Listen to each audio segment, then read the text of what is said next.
Hi guys, welcome back. Great to catch you again. And on the video this time, I'm going to be showing you how to set up one of the native compressors you'll find inside of Adobe Audition. If you haven't subscribed yet, it's super simple and free. You know what to do. And maybe while you're there, turn on all notifications so you never miss another video. And if you like the videos that I'm bringing you, then drop me a like as well. It really helped me and the channel out. So what does a compressor do? Well, it's kind of got three main areas that you need to concentrate on. It obviously controls the dynamic range, so it gets rid of the big peaks and troughs. That's its main purpose in life. It adds thickness and punch to your audio so that everything sounds just that little bit crisper, that little bit more dynamic and focused. And at the end, it kind of just homogenizes and glues everything together in a session so that your audio sounds nice and even without too many of those peaks and troughs. So I think now's as good a time as any that we go into Adobe Audition, and we are going to be using one of the native compressors that you can find inside Audition. We're going to be using the Tube-Model Compressor. Okay, so we are now inside of Adobe Audition, and I've recorded a little bit of audio here just to demonstrate how a compressor works. Let's just play it through. On this audio, I'm going to show you the difference that a compressor makes in taking some quiet audio and some very loud audio and evening everything out to give it presence, punch, and that little bit of radio thickness. Okay, so you can see we've got a lot of peaks here. We've got some very quiet bits here. The idea of a compressor is to even all of this out so that it's a nice, even sound on your podcast. The first thing I suggest you do when you bring your audio in is open up amplitude and statistics. If that's not open for you, don't forget all you need to do is go to window and make sure it's ticked there. Once you've got that, run amplitude and statistics over your audio and look at this top figure. It's going to be important in just a minute. Then come back in here and kind of just have a rough eyeball at where a lot of your audio output is. And I would say a lot of it's around about -8. So we are now going to set our ratio on the compressor. I'm using the Tube-Model Compressor. A couple of reasons. I love how it sounds.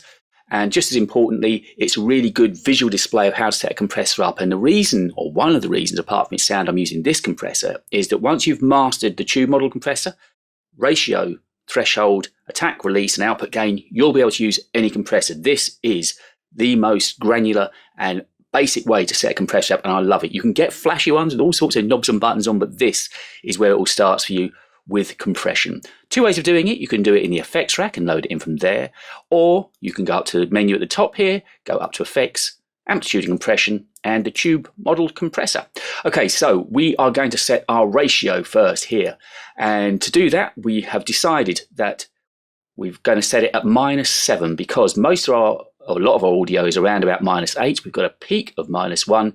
So 8 minus 1 gives us 7. It's a good starting point for the compression. By the way, people often get and ask me about compression versus limiting. It's a very simple mathematical solution to that. Anything, or it's considered, certainly in the audio world, that anything up to 10:1 is compression, over 10:1 is limiting. There you go. Now you know that as well. Free fact on the video.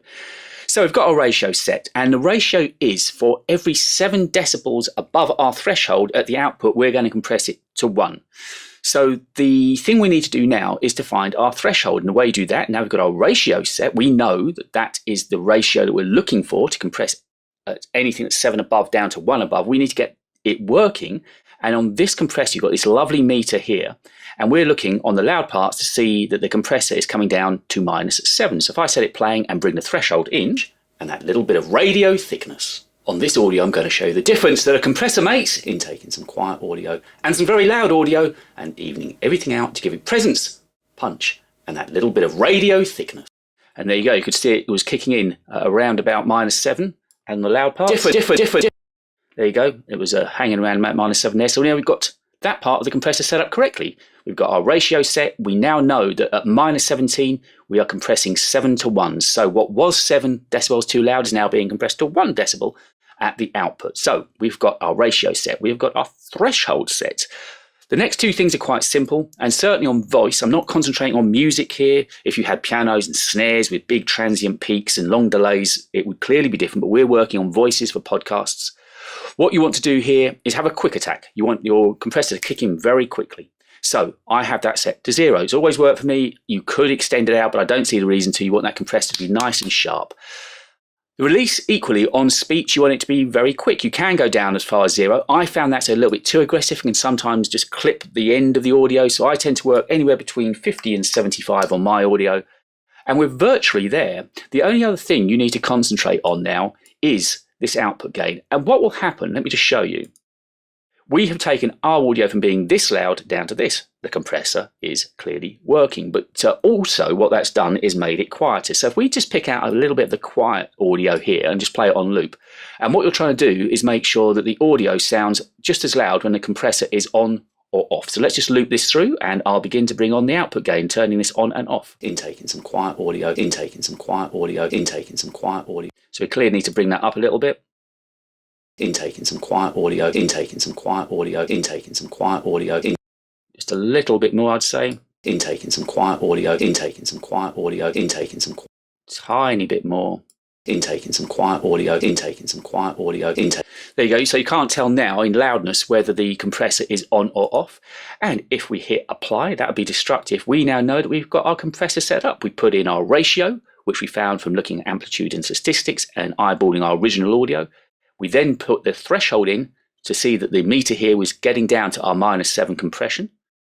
Then we had a 0 attack time for speech and a quick release time. If I apply that now, that is... On this audio, I'm going to show you the difference that a compressor makes in taking some quiet audio and some very loud audio and evening everything out to give it presence, a punch, and that little bit of radio thickness.